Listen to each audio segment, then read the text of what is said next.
Brasil, um país-continente. 47%, quase a metade de toda a América do Sul. Um gigantesco país cujos pontos extremos, norte e sul e leste e oeste, distam mais de 4.000 quilômetros nos dois sentidos. Um país difícil, que em seu imenso território poderia colocar lado a lado toda a Europa, menos a União Soviética, a América Central, o Japão, a Tailândia, Israel, e ainda sobraria espaço. Este é o Brasil cuja história começamos agora a rememorar.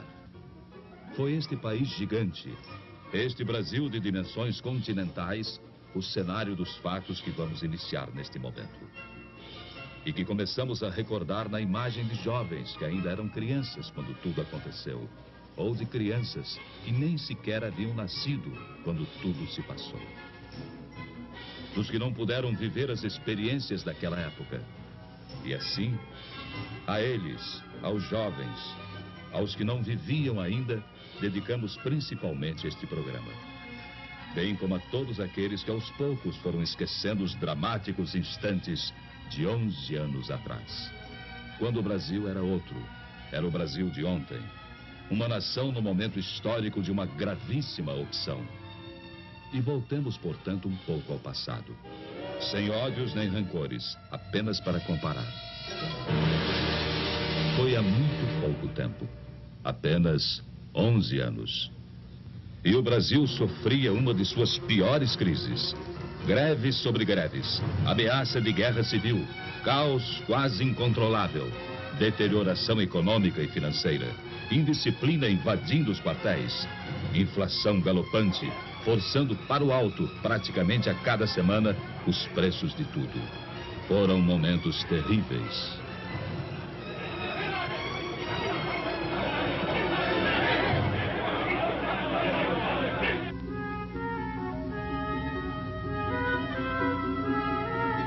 Naquela época, você podia ler a manchete de que era pedida a falência do Banco do Brasil. Eis uma daquelas manchetes. Hoje parece humor negro, diante desse gigante que é o Banco do Brasil, já se afirmando no mundo inteiro. Mas aconteceu. Os jovens de hoje, é certo, não se lembram disso. Eram crianças naquele tempo. Tempo de incertezas. O mundo num de seus melhores períodos de prosperidade. E o Brasil, uma triste presença entre as exceções. Apontado como devedor difícil, de chapéu na mão, mendigando apoio. Pedindo reparcelamento de compromissos financeiros vencidos. Em situação de quase insolvência. E visto por sua importância no continente como um barril de pólvora, cuja explosão levaria também o caos às nações vizinhas. O Brasil é um país enfermo, dizia-se lá fora. Será uma nova Indochina. O gigante está de joelhos. Essa é a opinião corrente. Fazendo ainda mais triste a nossa imagem pelo mundo afora. Pois o que se dizia no exterior apenas retratava nossa real situação, sem saber como seria o dia de amanhã. Ao sabor de sucessivas crises, mergulhados num cotidiano de boataria e de incertezas. Foram tempos difíceis. Você se lembra? Você, chefe de família. Você que não era criança há 11 anos atrás. Vocês que viveram aquele tempo. Vocês se lembram? Ultimatos ao Congresso. Agitações de rua, insegurança, ameaças aos jornais, agravamento da crise econômica e financeira. Já então, total descontrole inflacionário. E tamanha desorganização, tamanho caos, em tudo deixava sua marca. A produção se desarticulava. Faltavam os gêneros de primeira necessidade. Pedíamos de joelhos aos credores que esperassem por nós. Havia greves ao menor pretexto, filas para tudo. E, em última análise, quem sofria era o povo, que era levado às ruas para pedir, talvez nem ele mesmo soubesse o quê. Perplexo, sem ter para quem apelar. À espera de uma solução, fosse qual fosse. E por pior que fosse, melhor seria do que solução nenhuma. pois aos poucos o país ia resvalando para o impasse final. Você se lembra? Facções extremistas ameaçavam entrar em choque e não faziam segredo da posse de arsenais e depósitos clandestinos de munição. Era o caos irremediável que chegava a passos largos. E sobre o caos brotavam já o suborno e a corrupção. Estava se armando o cenário para o capítulo final do drama. Um drama de consequências imprevisíveis e que ninguém na época poderia dizer ao certo como iria terminar. Pelegos, agitadores, bajuladores e adesistas, aventureiros e por trás deles o comando vermelho dos comunistas. E até gente séria, idealista, mas iludida. Havia de tudo. Havia de tudo naquele imenso caldeirão fervente em que se transformava o Brasil. Você se lembra? Não se sabia ao certo quem estava mesmo à frente do país, quem dirigia os destinos da nação. Por isso, não podia haver comando, nem disciplina, nem ordem e nem progresso. E muitos donos se diziam os verdadeiros donos da situação. Foi há 11 anos atrás. Há apenas 11 anos. E hoje, ao documentar aquele passado ainda recente, uma pergunta chega a se impor. Como foi possível aguentar? Como o Brasil resistiu? Pense nisso. Você gostaria de voltar àqueles tempos? De experimentar as mesmas angústias? De sentir as mesmas incertezas e inseguranças? De voltar ao Brasil de ontem? De ler as mesmas manchetes e ver os mesmos espetáculos? A resposta fica com a consciência de cada um. Com a responsabilidade que todos têm diante de si mesmos e diante de todos os demais brasileiros. Março 1964. O drama brasileiro chegava ao auge. A indisciplina e a desordem acabaram por entrar nos quartéis. Desmoronava o princípio da hierarquia. E então via-se o país ameaçado de perder seu último ponto de apoio efetivo na manutenção da ordem pública. Dali em diante, nada mais que o caos absoluto, a desordem total, a violência sem freios nem medidas. E a todos se evidenciou que o Brasil caminhava para o pior. Caminhava para a guerra civil de consequências imprevisíveis. Foi há apenas 11 anos atrás. O peso do medo e da angústia já era insuportável. Falava-se em matar, em fuzilar, em destruir. A união de pelegos e comunistas afiava suas armas.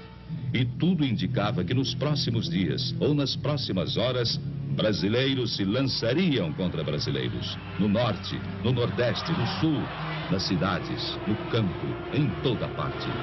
Você se lembra? Era o Brasil de ontem. O Brasil de 11 anos atrás.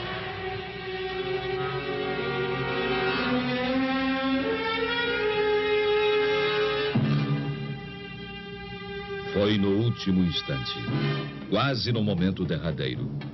E quando o país estava à beira da guerra civil, quase em pleno caos, alguma coisa aconteceu. Era impossível continuar suportando tantos desmandos, tanta incompetência, tamanha anarquia. E o clamor de vozes conscientes encontrou eco em soluções inadiáveis. E as Forças Armadas, elas próprias, mais do que ameaçadas, foram chamadas, praticamente intimadas, a cumprir a missão que o momento lhes impunha. Restabelecendo a ordem e livrando o país dos trapos vermelhos que ameaçavam sufocá-lo.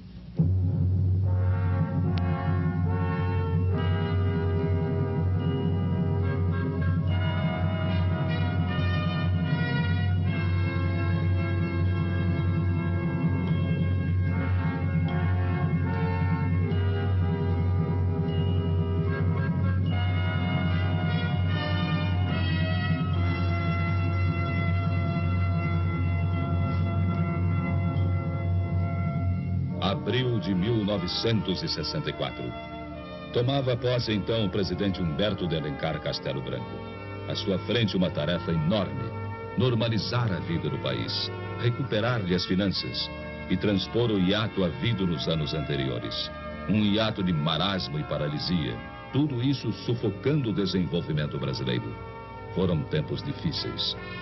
Castelo Branco assumir o posto diante de um quadro inflacionário inédito na história do Brasil. Até o final de 64, caso enérgicas medidas não tivessem sido tomadas, a inflação caminharia para mais de 100%. Seu período foi tipicamente de reconstrução. Restabeleceu a autoridade mesmo à custa de incompreensões de tantos companheiros dos idos de março.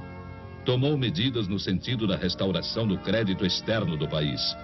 Lançou as bases do sistema de planejamentos globais em âmbito nacional e iniciou a retomada do progresso em seu governo. Criou seu BNH, o Banco Nacional da Habitação. Era a ótica do desenvolvimento também no campo social sendo instaurada então. Defeituosa ainda, mas semente de um grande ideal popular. Nos últimos 10 anos, o BNH financiou cerca de 1 milhão de residências.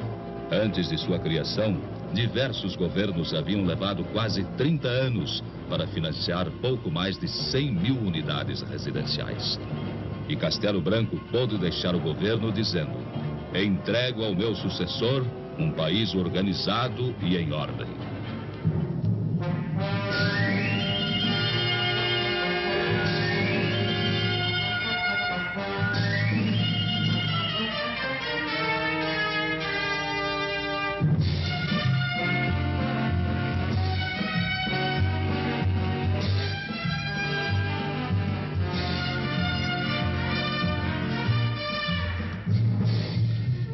O governo Costa e Silva impulsionou ainda mais o desenvolvimento.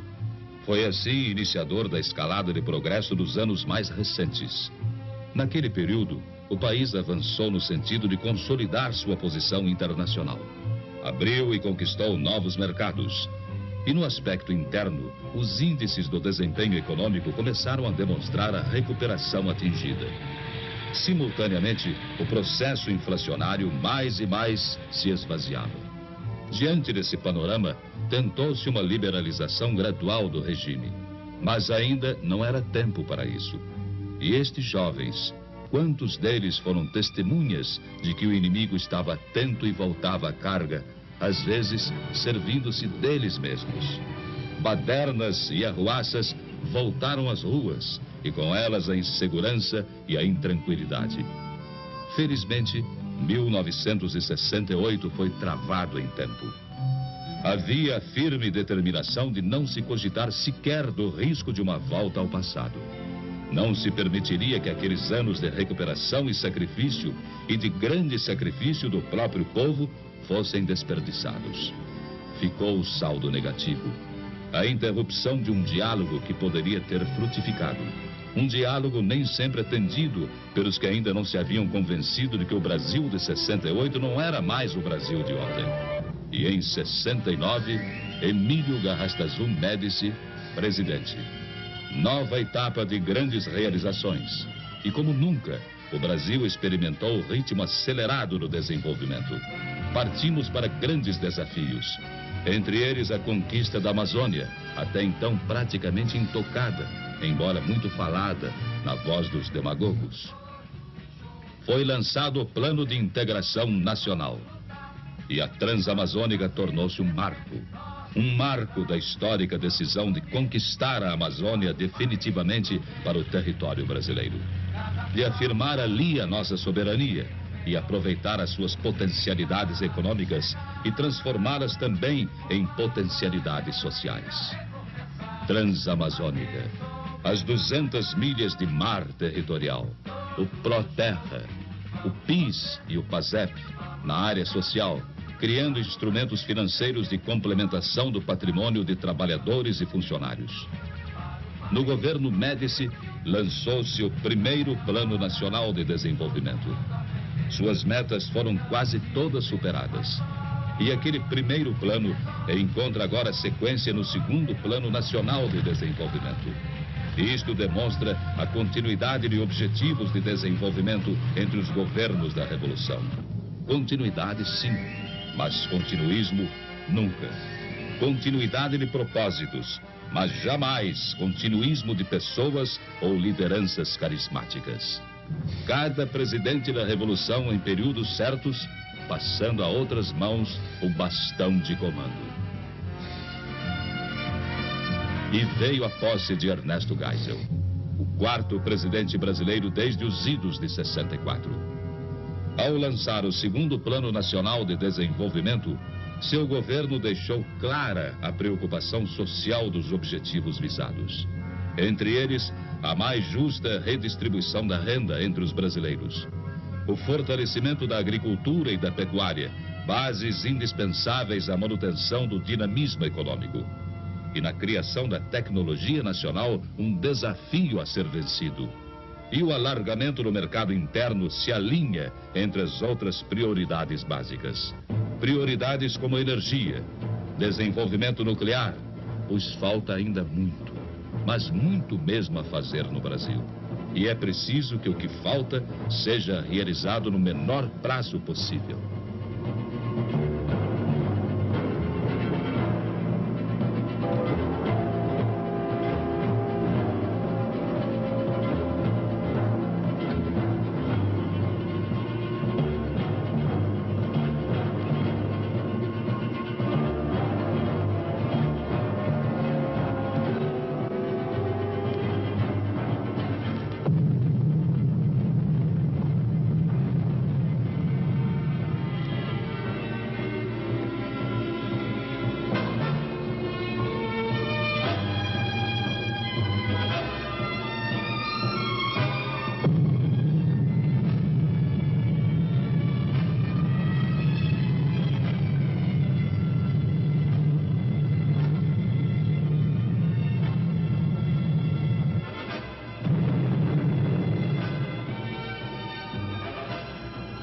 As explosões do minério de ferro, o sinal de partida de novos tempos.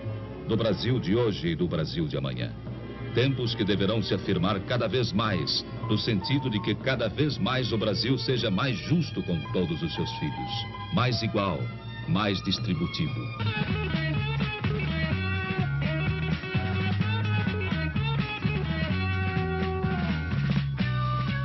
Em 64, a produção de aço era de 2.800.000 toneladas. Hoje, 8 milhões de toneladas anuais. Em 79, chegaremos a 22 milhões de toneladas. São números de enorme crescimento, que comprovam o quanto o Brasil mudou. E o quanto continua mudando e crescendo. Para provar isso, não bastam palavras. É preciso comparar, exibir fatos e números. Sem comparação, nada se deduz. E eles aí estão. Nos últimos 11 anos, nossa siderurgia mais que triplicou sua capacidade. Um enorme avanço, que será outra vez quase triplicado até o final do segundo Plano Nacional de Desenvolvimento. Traçando assim o retrato de um novo Brasil de hoje e um novo Brasil para amanhã.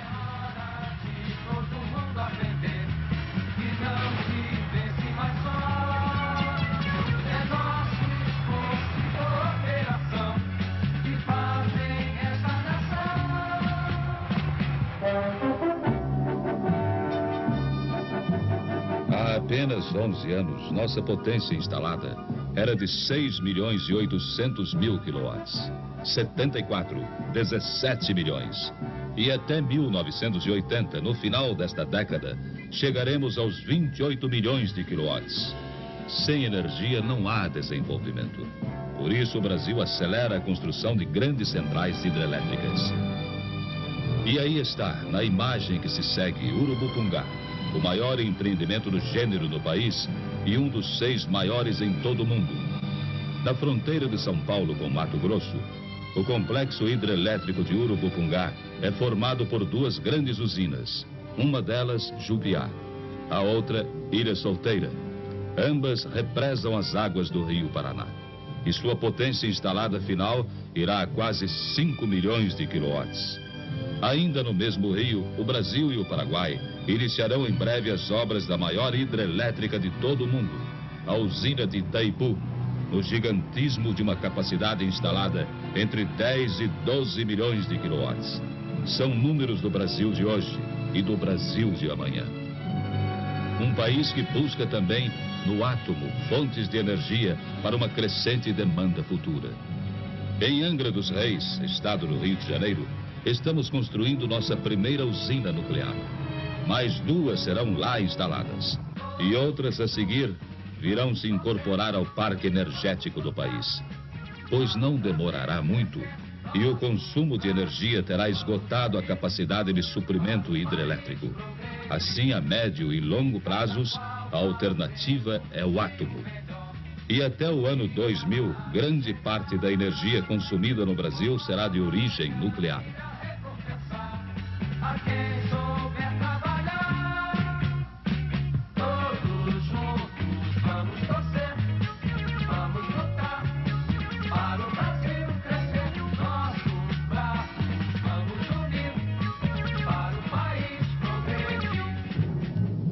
A Amazônia. Ela representa 59%, ou seja, mais da metade do nosso território. Era preciso incorporá-la definitivamente ao Brasil. E para isso estão sendo abertos 17 mil quilômetros de estradas na região. É a malha rodoviária de integração da Amazônia. Um gigantesco e notável esforço de conquista. Dos 17 mil quilômetros, 12 mil já estão prontos. E tudo isso foi feito num prazo recorde. Feito por você brasileiro, nos últimos 5 anos. Provando assim que, afinal, estamos sabendo ter pressa. Pressa que é sinônimo de reconhecimento do quanto falta realizar. E do quanto o Brasil precisa ainda de trabalho, de esforço, para queimar etapas na construção de seu futuro. A Transamazônica, estrada que desfechou grande esforço de conquista, tem cerca de 6 mil quilômetros. Essa distância equivale a um percurso semelhante ao que liga Lisboa a Moscou. E somente isso dá uma boa medida do seu significado. Transamazônica, Perimetral Norte, Cuiabá-Santarém, Manaus-Porto Velho, Manaus-Boa Vista. Estradas que são vanguarda de colonização e que abrem caminho à descoberta de fabulosas riquezas minerais. Assim como a implantação de grandes projetos pecuários e madeireiros. É a Amazônia, por fim, se incorporando efetivamente ao Brasil. É a Amazônia do urânio, dos não ferrosos. É a Amazônia do Brasil de hoje. 1964.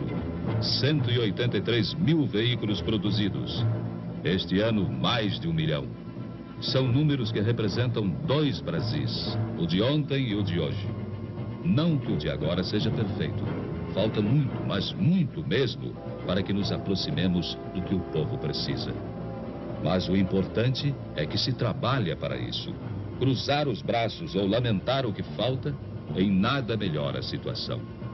A mentalidade de outros tempos, o palavrório e a demagogia não voltarão. Não podem esconder a verdade dos fatos. E hoje, quando comparamos presente e passado e reconhecemos que não estamos nem na metade do caminho, que dizer de há 11 anos atrás?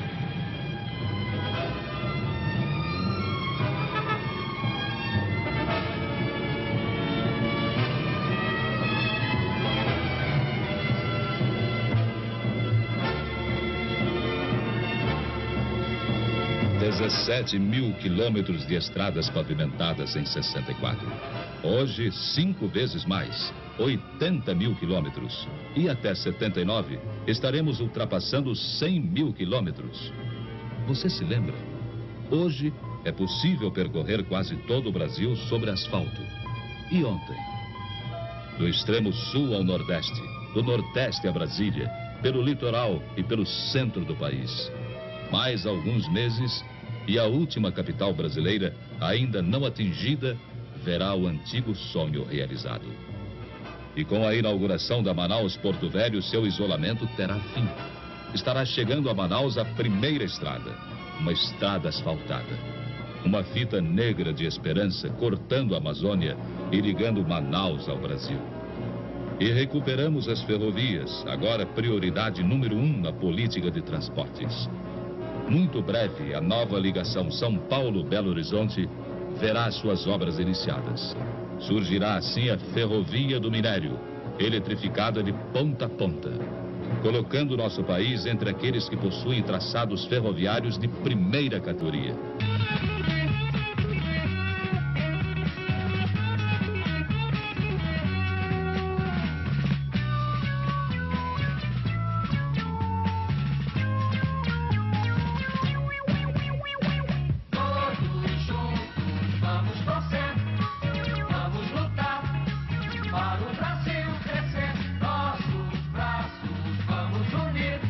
Apenas 1.400.000 toneladas em navios mercantes em 64.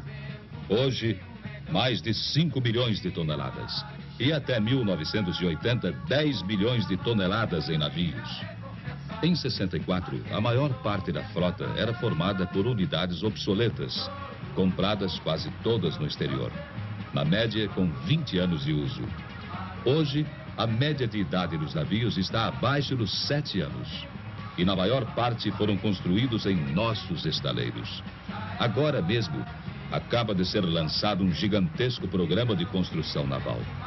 Compreende encomendas de mais de 750 navios e embarcações de todos os tipos, desde rebocadores a supergigantescos graneleiros, de navios de cabotagem a embarcações fluviais. O valor dos contratos de construção vai além de 20 bilhões de cruzeiros. Recursos absorvidos por nossa indústria naval, gerando milhares e milhares de novos empregos para os brasileiros. Responsável essa indústria por uma nova presença do Brasil nos mares do mundo inteiro. Presença que se efetiva no transporte de produtos nossos, rumo aos mais distantes mercados. Gerando também importante receita de fretes. Receita que antes, quando falavam os falsos nacionalistas, era absorvida na quase totalidade pelos armadores estrangeiros.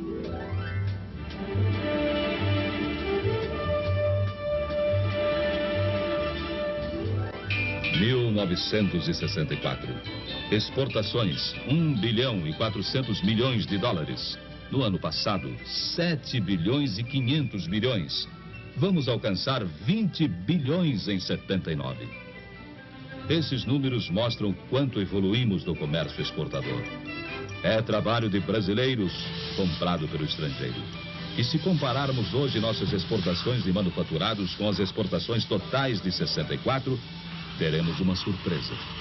O ano passado, a receita em dólares de nossas vendas de produtos industrializados superou 2 bilhões e 300 milhões de dólares. Só em manufaturados, quase o dobro de tudo que conseguimos exportar em 64. Um reflexo da nossa expansão industrial. Pois note-se que em 50 exportava-se mais que em 64. Ao invés de evoluir, portanto, antigamente estávamos andando para trás. Hoje, competimos em preço e qualidade. Por isso mesmo, temos sido alvo de medidas discriminatórias contra o ingresso de nossos manufaturados em outros países. Menos na Europa, muito mais nos Estados Unidos. Mas hoje temos altivez, dignidade, brasilidade, coragem e competência para enfrentar os que pretendem intimidar o nosso desenvolvimento. Temos agilidade para isso. Abrindo o leque dos clientes, não importando a ideologia dos compradores. Usando o poder de barganha que o próprio mercado brasileiro, tão cobiçado lá fora, agora nos oferece. É o Brasil, um novo Brasil, o Brasil de hoje. Um Brasil que você só pode ter ideia do que ele representa, embora tanto falte fazer, se você se recordar do passado que ficou lá atrás. Há 11 anos atrás, o nosso produto interno bruto era quase ridículo, 20 bilhões de dólares. Saltamos para 80 bilhões em 75. Chegaremos aos 125 bilhões em 79, quando estiver cumprida a etapa do segundo Plano Nacional de Desenvolvimento. O produto interno bruto é o retrato do que se produz no país. Daí a sua importância como forma de avaliação. Avaliação que corresponde a um diagnóstico nem sempre agradável. Mas daqui por diante, nas duas últimas partes deste documento, preparem-se para ver e ouvir também coisas não muito agradáveis. Infelizmente, verdadeiras ainda. Pois este documento sincero, honesto, produto de pesquisa, é o documento de um país que se renova e que por isso não teme a verdade. Em 64, crescíamos apenas no produto interno bruto em 2,9%. Em 74, 10% de expansão no produto interno bruto. É qualquer coisa de espetacular, quando o Japão, no ano passado, chegou a um crescimento zero. Quando os níveis de desemprego nos Estados Unidos vão a 8 milhões de pessoas. E quando o mundo, premido pela crise do petróleo, se debate em profunda convulsão econômica. Você imaginou o que nos teria acontecido se essa crise fosse há 11 anos atrás? Nem é bom pensar. Claro, o fato de estarmos conseguindo hoje suportá-la, com os preços do petróleo em níveis recordes, com a inflação que importamos dos produtos lá fora adquiridos, mostra capacidade de resistência. Mostra que percorremos um longo caminho nos últimos 11 anos. Mas é também advertência, no sentido de que precisamos até mesmo percorrer um caminho bem mais longo, para que nosso povo não seja tão pobre como ainda é. E para que nos tornemos cada vez menos vulneráveis às crises do mundo de hoje. Crises que não respeitam fronteiras, que não se detêm ante ideologias e que não permitem a vã ilusão de que escaparemos sem danos aos seus efeitos.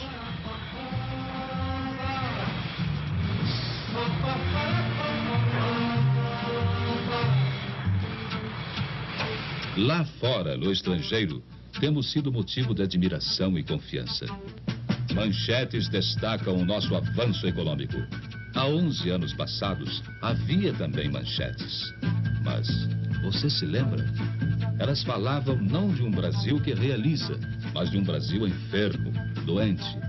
Falavam do gigante de joelhos. Hoje, boas e más notícias nos chegam instantaneamente de todo o mundo.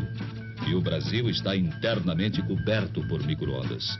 Deixou no passado de apenas 11 anos sua condição de país ilhado em mutismo, cego, surdo, mudo, que falava, mas precariamente com o mundo, e que mal podia se comunicar dentro de seu próprio território.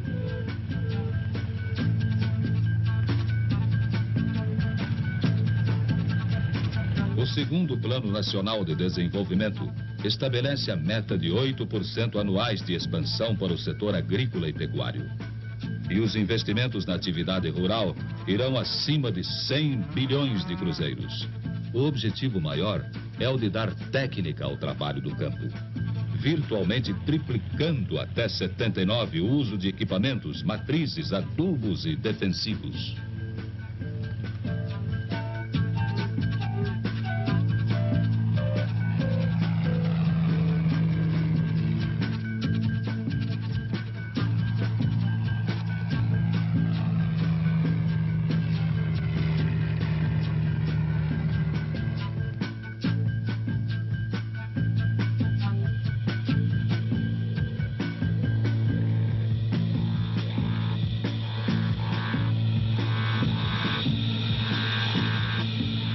O segundo Plano Nacional de Desenvolvimento para o período 75-79 vai mobilizar investimentos num volume inédito.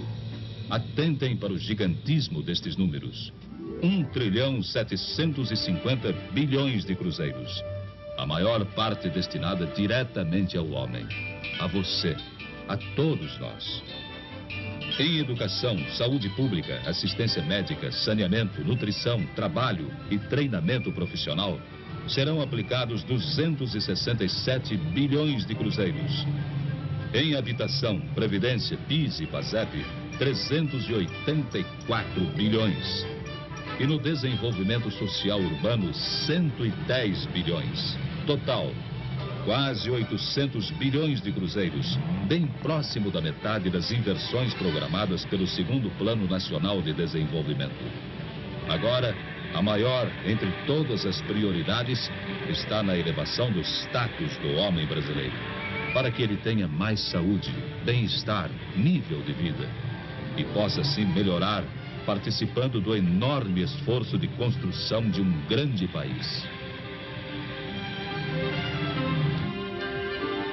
Se dividíssemos o bolo da renda nacional, o produto interno bruto, cada brasileiro teria em 64, teoricamente é lógico, 240 dólares. Essa divisão teórica nos daria hoje 750 dólares. E o objetivo é fazer com que vá além de 1.000 dólares em 79. Muito pouco ainda, mas alguma coisa comparando com o passado. O segundo Plano Nacional de Desenvolvimento dá especial destaque à participação do homem brasileiro na riqueza nacional. Enfatiza a necessidade de melhorar a qualquer preço a distribuição da renda.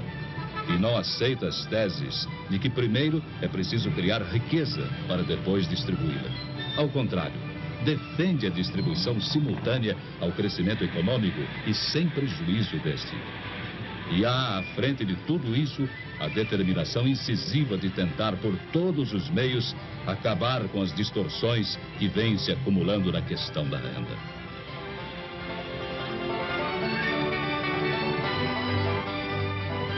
Na década de 40 a 50, a vida média do brasileiro não passava de 43 anos.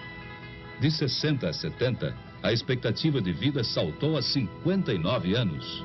É alguma coisa, mas não significa que estejamos sequer próximos do mínimo satisfatório. Pois se muitos melhoraram de vida, há ainda legiões de subnutridos, de portadores do mal de Chagas, da esquistossomose, do impaludismo, da tuberculose. São vítimas do subdesenvolvimento, do subemprego, da condição de gente que não chega a participar da vida econômica do país. Para essa legião de brasileiros, infelizmente maioria, reconheçamos, desenvolve-se agora todo um trabalho, no menor prazo de tempo possível, num compromisso de justiça, compromisso de melhor distribuição da renda, de abertura de oportunidades de emprego, de educação, saúde, para os que nascem, para os que vivem, para os que não morrem ao nascer.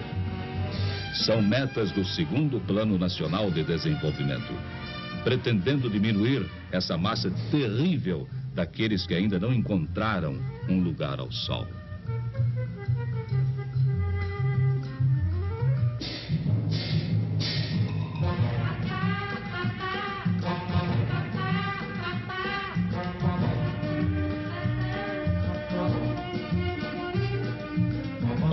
$11.500.000 estudantes no primeiro e segundo graus de ensino e na universidade. São números de 64. 21 milhões agora. E em 79, a previsão é de 27.500.000. Até lá também, o Programa de Desenvolvimento Científico e Tecnológico vai receber verbas inéditas. E assim, estaremos criando know-how nosso em inúmeras áreas indispensáveis ao desenvolvimento. O investimento em educação e tecnologia tem um retorno veloz e inestimável na aceleração do desenvolvimento. Cria-se com isso um poderoso fator de realimentação do progresso, o que vale dizer e definir como sendo um círculo virtuoso, virtuoso mesmo. Mais educação, mais tecnologia, igual a mais progresso, maior atividade econômica, mais empregos e maior bem-estar.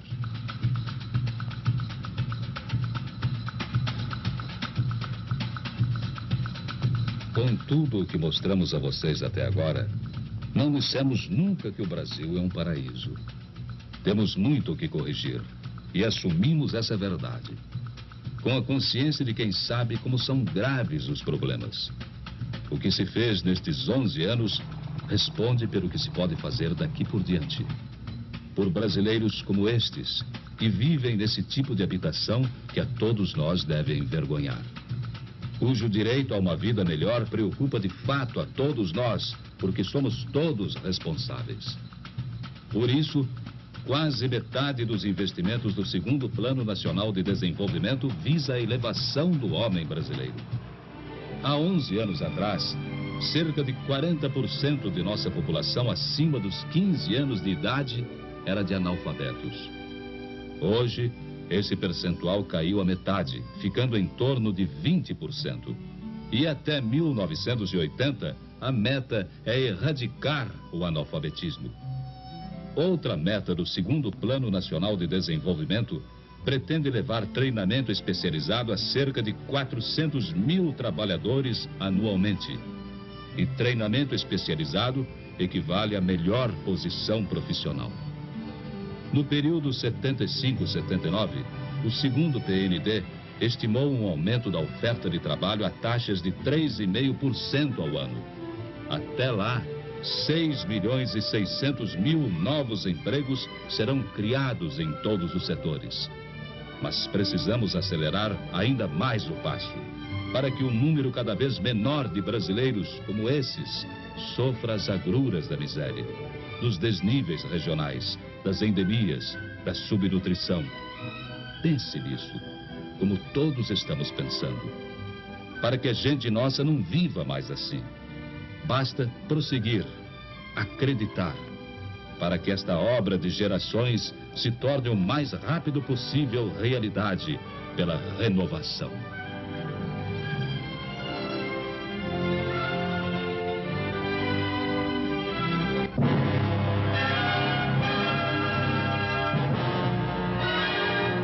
E diante de tudo isso, abra uma janela para o mundo. Debruce-se nela.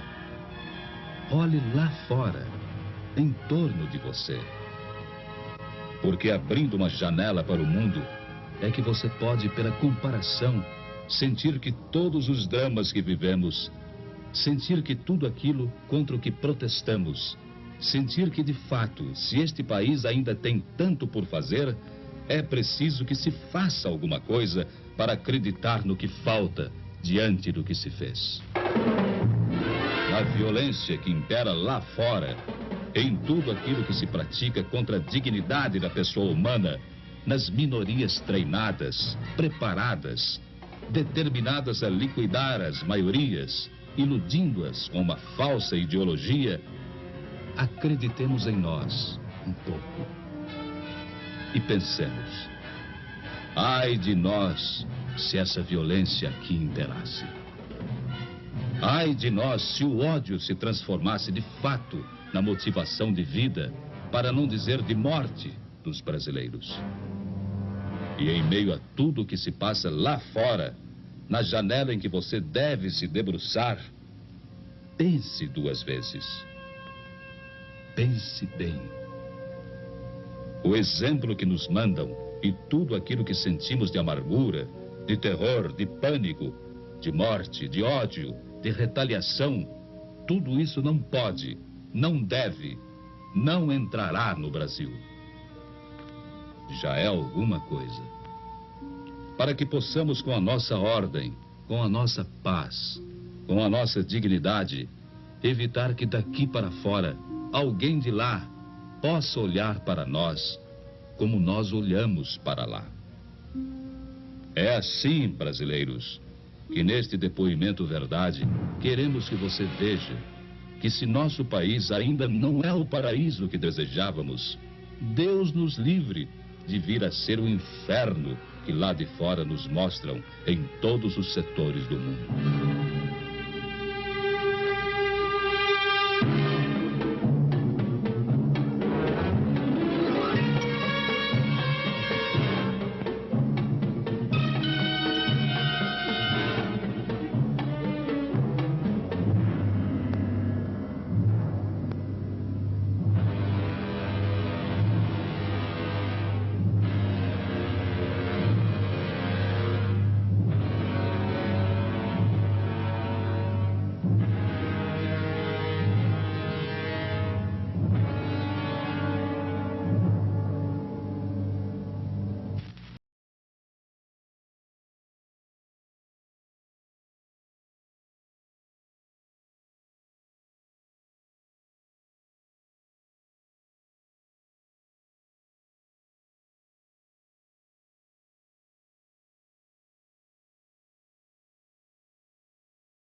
Este é o Brasil de amanhã. Este é um Brasil diferente daquilo que vem lá de fora. Este é um Brasil que precisa de nós. Na massa humana que compõe esta população de mistura de raças, onde ninguém mata ninguém por ser preto ou branco, onde ninguém mata ninguém por ser protestante, espírita ou católico, onde todos se juntam, onde todos vivem com problemas incríveis e terríveis ainda, mas juntam-se porque têm esperança. E sabem que o ódio não leva a nada, que a violência gera violência, e que, graças a Deus, há por que confiar neste país. E se tudo aquilo que aqui mostramos, num depoimento verdade, valeu por alguma coisa, nestas palavras finais, a nossa certeza de que todos nós, discordando nos limites da discordância digna e respeitosa, possamos, pelo debate livre e consciente, encontrar nossas próprias soluções dentro de casa.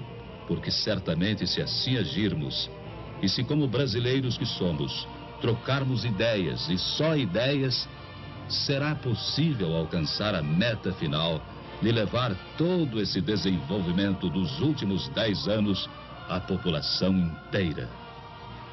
E acreditar mais do que nunca que os brasileiros que fizeram o que se fez neste decênio poderão muito e muito mais fazer se juntos e unidos tiverem forças, confiança e esperança de que o objetivo desejado da felicidade cada vez maior do povo brasileiro se torne muito breve uma grande realidade.